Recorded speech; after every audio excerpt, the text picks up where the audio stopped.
নমস্কার, কেমন আছেন সবাই? মাম্পির নতুন একটি ব্লগে আপনাদের স্বাগত জানাই। ঘড়িতে সময় এখন সকাল ৮টা আর আজকে হলো শুক্রবার। ঠিক এখন থেকে ব্লগটি শুরু করছি আপনাদের সাথে নিয়ে। আশা করছি আপনাদের সবার অনেক ভালো লাগবে। সকালে আমার ফ্রেশ হওয়া কমপ্লিট হয়ে গেছে আর গাছগুলোতেও জল দিয়েছি। আজকের রোদটা একবার দেখুন, প্রচণ্ড খটখটে একটা রোদ, মনে হচ্ছে ফাল্গুনের ওয়েদারের মতো, একদম চড়চড়া ওয়েদার। হাত পা যেন স্কিন পুরো টানছে। তো যে গামছাগুলো প্রতিদিনের মতন আজকে ব্যালকনিতে দিয়ে আসলাম। এবার নিচের ঘরে এসে চা বসালাম। বাবুকে বললাম, বাবু তুই চা খাবি? বললো ঠিক আছে, অল্প একটু দাও। ওর একটু ঠান্ডা ঠান্ডা লেগেছে, তাই ভাবলাম খাক একটু চা, ওরও ভালো লাগবে গলাটা। আর আজকে আমি এই এলাচি টিটা ব্যবহার করছি। এই চাটা আমি নতুন কিনেছি, বেশ ভালো স্ট্রং ফ্লেভার। আর দেখতেই পাচ্ছেন কত সুন্দর কড়া একটা লিকার এসেছে। চলুন চাটা এবার ঢেলে নিই কাপে কাপে। আর আমার না লাল চা সবসময় এরকম হালকা ট্রান্সপারেন্ট কাপে চা খেতে বেশি ভালো লাগে। যদিও আমার সমস্ত ধরনের কাপই খুব প্রিয়, আপনারা জানেন যারা আমার ব্লগ দেখেন। তো চলুন, এই যে খানিকটা বিস্কিট নিলাম, আর কালকে আমার হাজব্যান্ডকে দিয়ে টপ বিস্কিট আনিয়েছি 2 প্যাকেট। সকালের দিকে রোদ্রে বসে এরকমভাবে চা সামনে নিয়ে একটু গল্প করতে করতে চা খাওয়ার কিন্তু মজাই আলাদা। কারা কারা পছন্দ করো এমনভাবে চা খেতে আমাকে কমেন্ট বক্সে জানিও। তবে একা একাও কিন্তু মন্দ লাগে না। বেশিরভাগ সময় আমি চাটা একাই খেয়ে থাকি সকালের দিকে। টাইম হয় না সবাই মিলে বসে খাওয়ার, কারণ আমার হাজব্যান্ড তো আগেই খেয়ে নেয় আর বাবুও প্রত্যেক দিন বাড়িতে থাকে না। তো আজকে 3 জনে মিলেই বসে চা খেলাম। তবে বাবু একটু পরে এসেছিল, ওর একটু পড়া ছিল। আসলে কালকে ওর আবার ড্রয়িং পরীক্ষা আছে, বাৎসরিক পরীক্ষা, তো সেটারই একটু প্র্যাকটিস করছিল। খুব সকালে হাজব্যান্ড গিয়েছিল বাজারে, আর বাজার থেকে খানিকটা দেখছি চিকেন এনে রেখেছে। তবে চিকেনটা রান্না করব না, আমাকে বলছিল যে সন্ধ্যের দিকে একটু পকোড়া বানিয়ে দিও, চায়ের সাথে খাওয়া যাবে, বেশ ভালো লাগবে। তো ওই যে ব্যাগের মধ্যে চিকেনটা রয়েই গেছে, আমি ভাবছি বাইরে কলতলা থেকে ধুয়ে আনবো। তার আগে বাসনটা মেজে ধুয়ে একটু উপর দিয়ে দিলাম। আর আগের দিনের না ওই যে পুজো হয়েছিল, আগের দিন না মানে গোপাল পুজো হয়েছিল, সেখানে ফল দিয়েছিলাম গোপালকে। তো ওখানকার মধ্যে থেকে একটা ফল ঠাকুরমশাই নিয়ে গেছে, খানিকটা ফল। তো এই ফলটা রয়ে গেছে, এটা বোধহয় মালটা সম্ভবত, বা মোসাম্বি লেবুও হতে পারে, আমি বুঝতে পারছি না। তবে বেশ গাঢ় ডার্ক রঙটা, একটু কাটলেই বুঝতে পারবো কি এটা, বাইরে থেকে চিনতেই পারছি না। তো সিঁদুর লেগেছিল জন্য আবার একটু স্কচ ব্রাইট দিয়ে সিঁদুরটা পরিষ্কার করে নিলাম। এবার দেখি কাটি। এই তো এত সুন্দর না গন্ধ বেরিয়েছিল। আর এটা হচ্ছে মালটা, এটা মোসাম্বি লেবু না। ভীষণ ভালো হয় মালটাগুলো খেতে, একদম খুব মিষ্টি হয়, আর এটা অনেক মিষ্টি ছিল। তো ভাবলাম লেবুটা কেটে রাখি, কেটে যদি হাতের কাছে রাখি তাহলে আমিও হয়তো 2-3টে টুকটুক করে খেতে পারবো, আর হাজব্যান্ডও খেতে পারবে। বাবুও পছন্দ করে লেবু খেতে, লেবু জাতীয় ফল। ওই 1-2 মানে জুস করে দিলে পুরোটাই খেয়ে নেয়, তো 1-2 খায়। আর এখানে এই যে ফ্রিজে একটুখানি মাছ ছিল, চুনো মাছ। তো এই মাছটা না রান্না করার কথাই ছিল না আজকে, ভেবেছিলাম একটু ডাল ভাতি করব। তো হুট করে আবার আমার হাজব্যান্ড বললো যে মাছটা রান্না করে ফেলো। তো আমি যেহেতু আগে বের করিনি, তাই এখন একটু ডিফ্রস্ট করে নিলাম। আর 4 মিনিট একাই নিজের সময় নিল। এই যে খুব সুন্দরভাবে বরফটাও কেটে গেছে। তো এবার একটু জল দিয়ে ধুয়ে নিলাম। চলুন এবার মাছটাতে একটু নুন হলুদ মাখিয়ে নিই।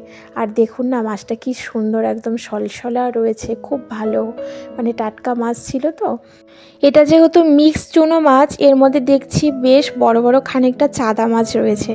আপনারা কারা কারা চেনেন, মানে এটার নাম জানেন যে চাদা মাছ, একটু 2 সাইডে কাটা কাটা মতো থাকে, আঁশ থাকে না। তো এই চাদা মাছগুলো না রসুন দিয়ে, শুকনো লঙ্কা ভেজে আর একটুখানি কালো জিরে দিয়ে যদি বাটা করা যায়, ভীষণ টেস্টি লাগে গরম ভাতে।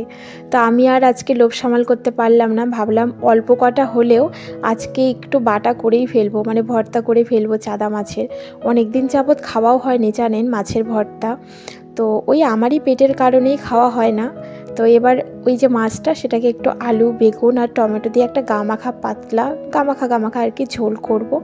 খুব অল্প মশলা দেবো, যেহেতু টাটকা মাছ। আর বেগুনটাও খুব ভালো, এরকম কাটা জাতীয় বেগুনগুলো না, মানে কাটা থাকে যে বেগুনগুলো লম্বা লম্বা সাইজের, এই বেগুনগুলো দিয়ে এই মাছটা খেতে দারুণ টেস্টি হয়, আমি খুব ভালোবাসি। আর অল্প একটু মশলা দিতে হয়, খুব বেশি মশলা দিলে কিন্তু সেই মাছের বা সবজিটার গন্ধটা অতটা ভালো হয় না। সামান্য একটু জিরে আর লঙ্কা বাটা দেবো, দিয়ে মাখিয়ে চুখিয়ে সুন্দরভাবে রান্না করব। তো সবজিটা কাটাও হয়ে গেল, আর এদিকে নতুন আলুই দেবো, পুরনো আলু নেই আজকে।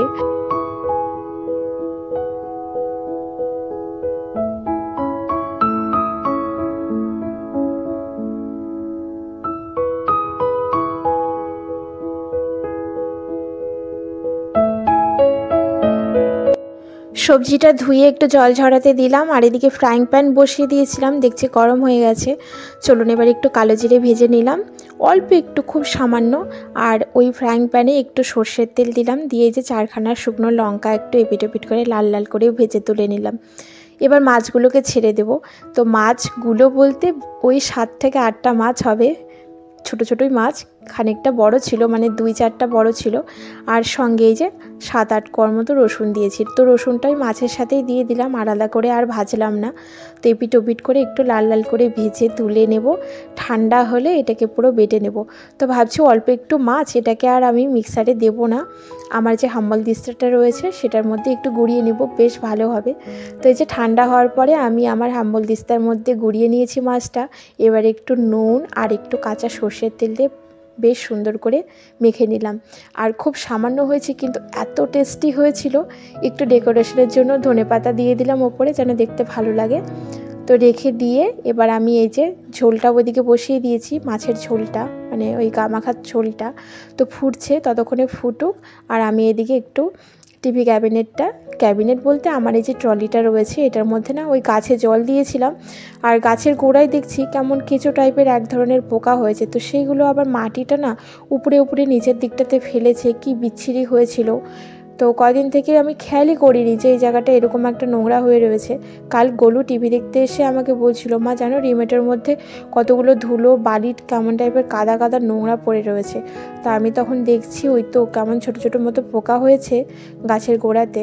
তো আমি কি দেবো, কিছুই তো দেওয়া যাবে না। ভাবলাম একবার রোদে রেখে দিই জানালার ওপরে।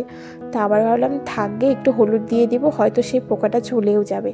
তা আবার এই যে জলটা ফেলে দিলাম, ফেলে দিয়ে গাছটাতে একটু জল দিলাম না, আর একটু পাতাগুলো মুছে দিয়ে রেখে দিলাম, আর গাছের গোড়াতে হলুদ দিয়ে দেবো পরে। তো এদিকে দেখছি ঝোলটা আমার ফুটে একদম শুকিয়ে এসেছে। চলুন একটু ধনেপাতা কুচিয়ে দিলাম, খুব সামান্য। আমার হাজব্যান্ড আবার ঝোল তরকারিতে ধনেপাতাটা পছন্দ করে না তেমন।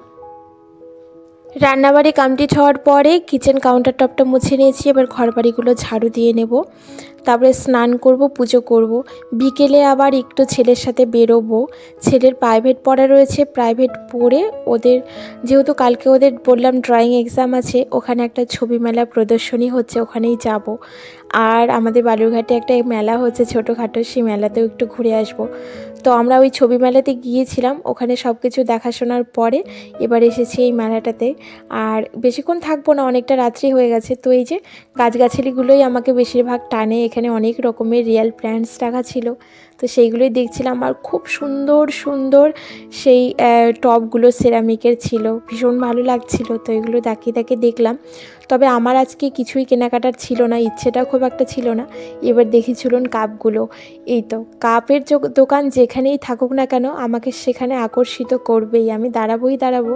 তো নেব না কিছুই, তবে দেখছিলাম। আসলে এতটুকু ছোট ছোট কাপগুলোতে না আমি ঠিকঠাক চা খেয়ে কমফোর্টেবল ফিল করি না, আর আমার বাড়িতে কেউই না। অল্প চা খেলেও যেন বড় কাপ একটু মাঝামাঝি হয়, ভালো লাগে। তো এবার সব শেষে চপের দোকানে আসলাম, আর এগুলো সব নিরামিষ চপ। আমি যে কোনো মেলাতলাতে গেলে যদি মোচার চপ দেখতে পাই তাহলে একটা হলেও খাই। আসলে বাড়িতে সচরাচর মোচাটা খাওয়া হয় না আর কি, ওই ছাড়ানোর ভয়ে। তো তাই নিয়েছিলাম এখানে, আর একটা সঙ্গে আমের চপ নিয়েছিলাম, নিয়ে খাওয়া দাওয়া করেছি। চলুন এবার বাড়ির দিকে যাব। আজ এই পর্যন্তই, কাল আবারও দেখা হবে নতুন ভিডিওর সঙ্গে। আপনারা সবাই ভালো থাকবেন, সুস্থ থাকবেন, আর ভিডিওটি ভালো লাগলে একটি লাইক করবেন।